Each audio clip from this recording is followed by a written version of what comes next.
and welcome.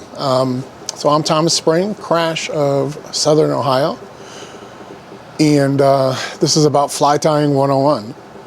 I've only been doing this for about a year and a half, and I thought maybe it would be time to venture out into doing some video recording, maybe some content creation, and sharing some of the basics. I think this episode here we're going to talk about some of the tools that I have amassed. The goal here was to save money because you can tie your own flies. You can just throw that right out the window. Good luck with that. But it's a good hobby. It's very therapeutic, and as I'm sure you know. The vise is a very important piece of apparatus. I started out with a Renzetti vise. I believe it's the Traveler. Let's see if we can get that in there. Dirty. I don't have the C-clamp model. I've got the base model, and it worked well for me. I sometimes jump to this one every now and then. So it's a good vise, and this will run you roughly about $200, $250 for the Traveler. So definitely Renzetti. That right there is just a material holder, if you will.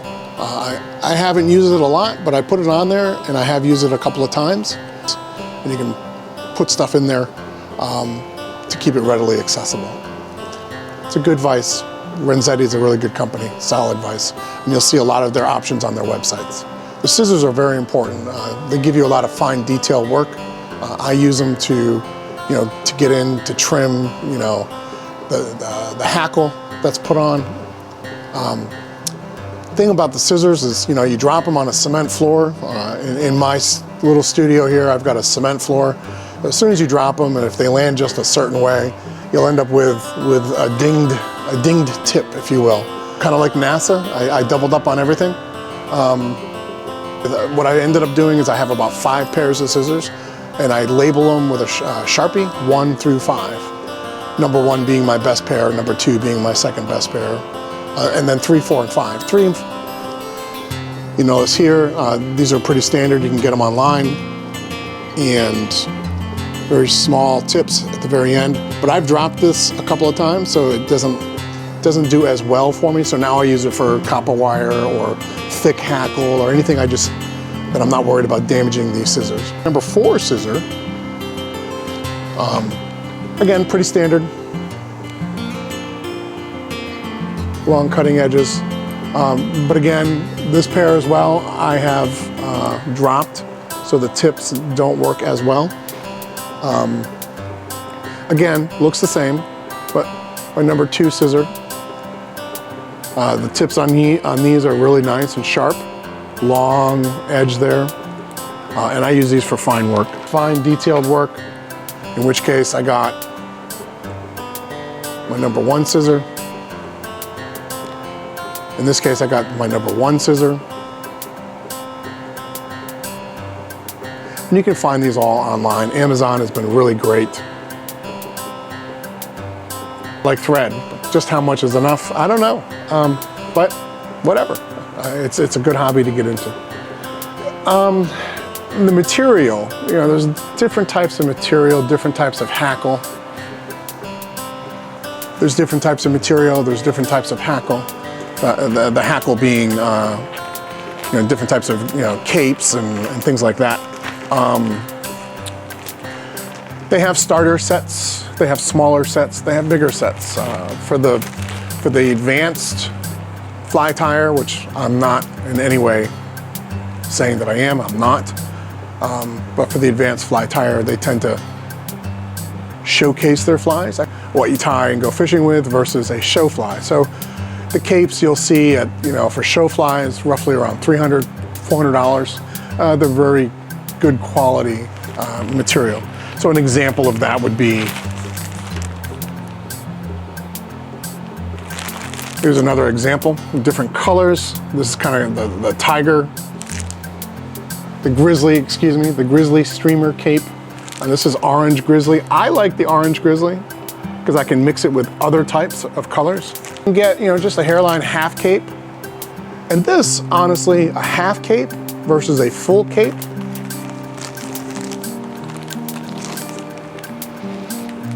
you're gonna get a lot of use out of it. And if you're just learning, I would keep your expenses low and just start with a half cape. The starter cape sets, in which what they do is they take one cape and give you a couple options in terms of color and patterns. So that's one side. This is the starter from Badger Creek fly fishing. And then on the flip side, you got the other types of colors. So good, just good material. Started, I'm like, oh, I want to buy that and that and that. And I think the Amazon guy was at my house every day for a month. So there's that. How do you know what size hooks to buy? In the beginning, I would go with a size 10 to 16 option. And then online you'll find the School of Fly Fishing, where you can buy little cases like this. And it gives you options. It gives you a couple of different types of options in terms of the size of hooks. The standard dry fly hook, and then it gives you the curved nymph, both in sizes 10, 12, 14, and 16. Schoolofflyfishing.com, www.schoolofflyfishing.com. And you can order from them, and they're pretty reasonable. And their hooks are fair quality. I've actually had hooks where I don't know where I got them from, put them on the vise, did some tying, and they broke. So that's partly because I was too forceful. And I wonder, it lends me to believe maybe the quality of the material too could have been lacking. But in this instance, the School of Fly Fishing and their material, I definitely recommend. And it's a good starter set. You get multiple sizes. In the beginning, I started with larger size hooks, just so I can have some experience playing with the material. As I got a little more proficient in my tying technique, I was able to go down to the smaller size hooks.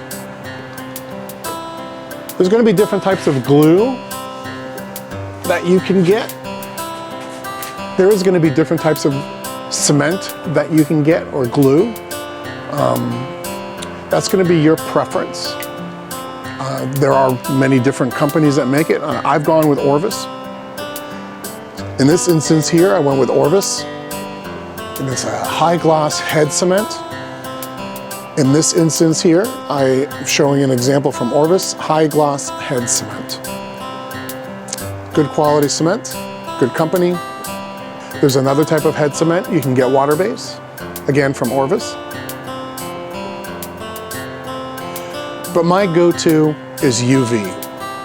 It's instantaneous. I can build upon the cement that I lay down. I don't have to wait.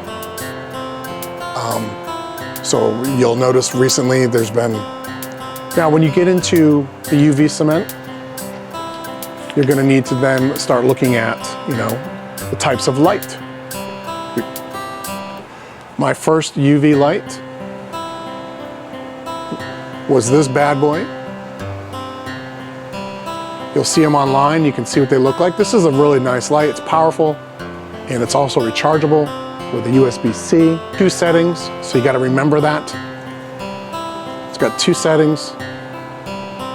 When you turn it on, it's bright, high, and then low, and then off. I have gone and turned it on, did a quick zap on the fly. It's on high. I click it again, put it down, forgot that it went to low mode, and left it on all night long. So that's just something to consider. It's called the UV Beast. As you can see, it's pretty big. The nice thing about this light, it's again, UV light, single instance of on and off, and that's it. You turn it on, you zap your fly, turn it off, put it down, continue on. Then you get into threads.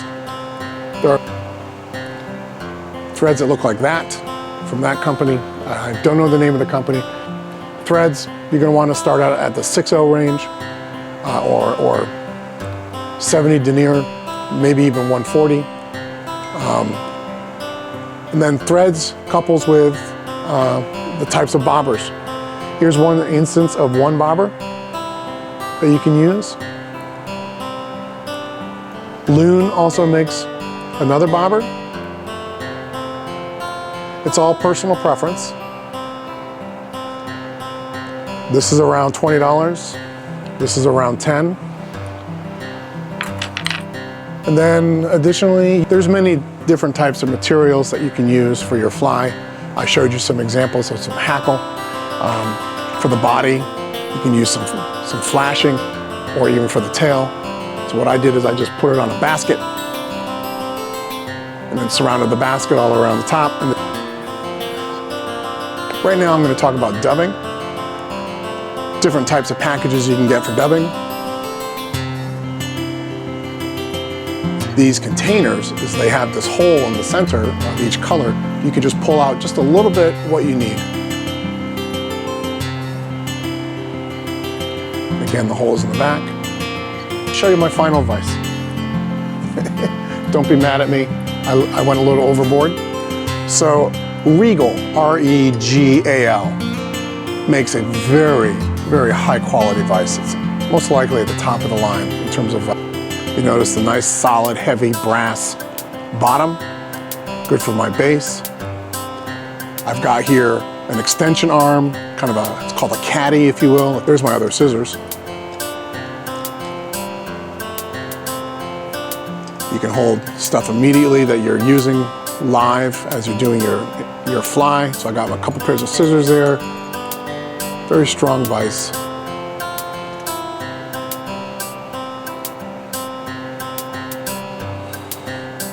I've got this backsplash for when I'm taking pictures. I have a dark setting, a dark background, or a light background.